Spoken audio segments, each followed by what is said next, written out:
La sécurité sociale, c'est notre trésor national et c'est une utopie réalisée. Enfin, c'est une espèce de folie. Se dire que les gens sont malades, qui vont chez le médecin, ils sont remboursés et ils continuent à être payés. Comment on a réussi à réaliser cette utopie et comment on a réussi à la réaliser dans un pays en ruine? Parce que, à la Libération, en 1944, le général de Gaulle fait cette description de notre pays dans ses mémoires. Les destructions couvrent tout notre sol. Il manque des logements pour 6 millions de Français.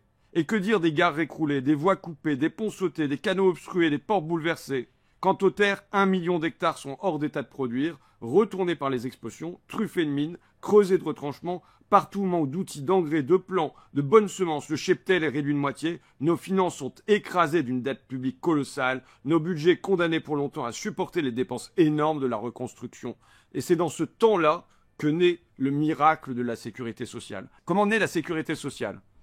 Elle est portée par Ambroise Croizat, ministre communiste des travailleurs à la Libération. Mais si lui, tout seul dans son coin, s'était dit « Tiens, je vais faire la sécu et les gens vont continuer à être payés quand ils sont malades et ils vont être remboursés », personne n'aurait accroché. Pourquoi c'était possible? Ça a été possible parce qu'en fait, c'était un déjà là. Ça existait déjà dans la société française, en partie. C'était né par des caisses de solidarité dans les usines, par des mutuelles, par des fédérations de travailleurs. Et finalement, il y avait quelque chose qui existait en bas pour, en gros, un tiers des salariés avant la guerre de 39-45. Donc, Ambroise Croizat et tout le Conseil national de la résistance, quand ils proposent ce vaste plan de sécurité sociale, c'est pour se dire de l'étendre à toute la population. Comment il le fait? Il le fait en s'appuyant sur les gens. C'est pas un plan qui tombe d'en haut, ça vient d'en bas parce que ça existe déjà, mais aussi parce que il dit aux syndicalistes qui sont nombreux à la CGT, à la Libération, c'est vous qui allez chercher les feuilles d'arrêt maladie, c'est vous qui allez construire pierre à pierre les petites baraques, les préfabriqués qui servent de caisse primaire d'assurance maladie. Tout ça n'existait pas. Il s'appuie sur eux aussi, sur ces militants communistes, socialistes, CGTistes, en négatif, en opposition, pour prévenir les gens de droite, la bourgeoisie qui demeure, attention, si jamais vous opposez à notre plan de sécurité sociale, vous aurez la grève générale. Ça, le général de Gaulle le raconte avec une forme d'humour dans ses mémoires. En l'espace d'une année, il le dit avec fierté, hein, les ordonnances et les lois promulguées sous ma responsabilité apportent à la structure de l'économie française et à la condition des travailleurs des changements d'une portée immense. Ces transformations, si étendues qu'elles puissent être, sont réalisées sans secousse. Certes, les privilégiés les accueillent avec mélancolie. C'est drôle, voilà, avec mélancolie. Certains s'en feront même de secrets griefs pour plus tard. Mais sur le moment, tous, mesurant la force du courant, s'y résignent aussitôt et d'autant plus volontiers qu'ils avaient redouté le pire. Le pire, c'était la socialisation de tous les moyens de production, le socialisme installé dans notre pays.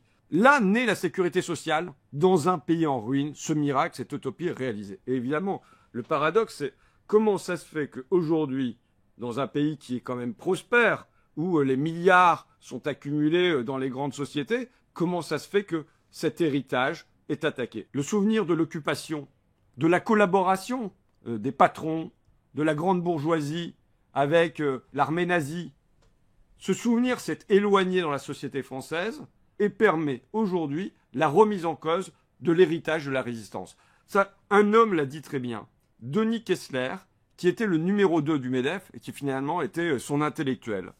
Il disait ceci il y a une dizaine d'années. La liste des réformes, c'est simple.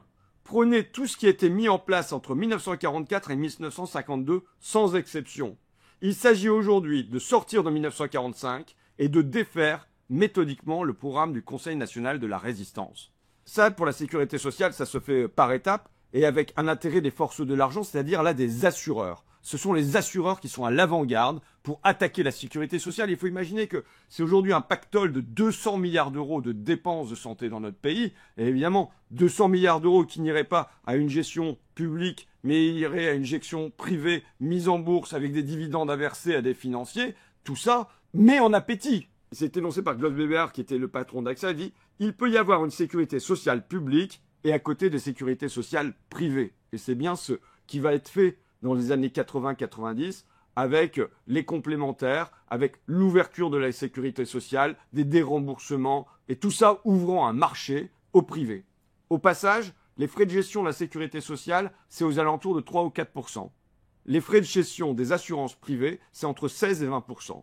Donc, c'est le public qui est efficace, c'est le privé qui est coûteux. Pour mener cette bataille, Claude Bébert a mis en place un institut, l'Institut Montaigne, un think tank indépendant, qui diffuse des idées indépendantes, mais qui compte dedans Areva, AXA, Allianz, BNP Paribas, Bolloré, Bouygues, Dassault, Pfizer, et avec pour but énoncé, réinventer l'assurance maladie.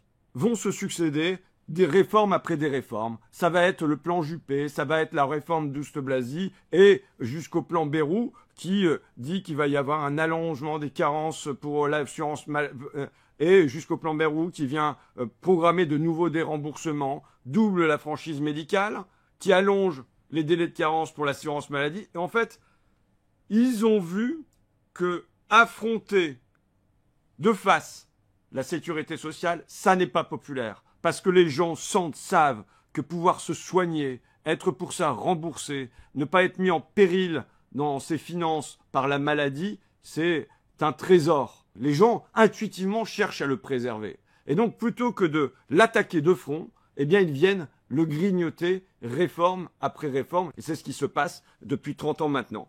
Et le successeur de Claude Bébert, patron d'AXA, Henri de Castres, a énoncé ça avec une certaine philosophie. Il a dit « Il faut une génération pour changer un système de santé ». Et voilà ce qu'il s'efforce de faire. La Sécu, notre fleuron, notre joyau, notre trésor. Est-ce que c'est une vieille dame de 80 ans qui serait grabataire à s'appuyer sur sa canne? Non, c'est pas comme ça qu'il faut la regarder puisque c'est elle qui nous donne la santé. Et pour moi, c'est plutôt la Marianne. La Marianne, c'est la sécurité sociale. La Marianne de Delacroix, qui tient le drapeau tricolore dans une main, dont le sein déborde dans l'autre, de sein nourricier. Cette Marianne, c'est la sécurité sociale.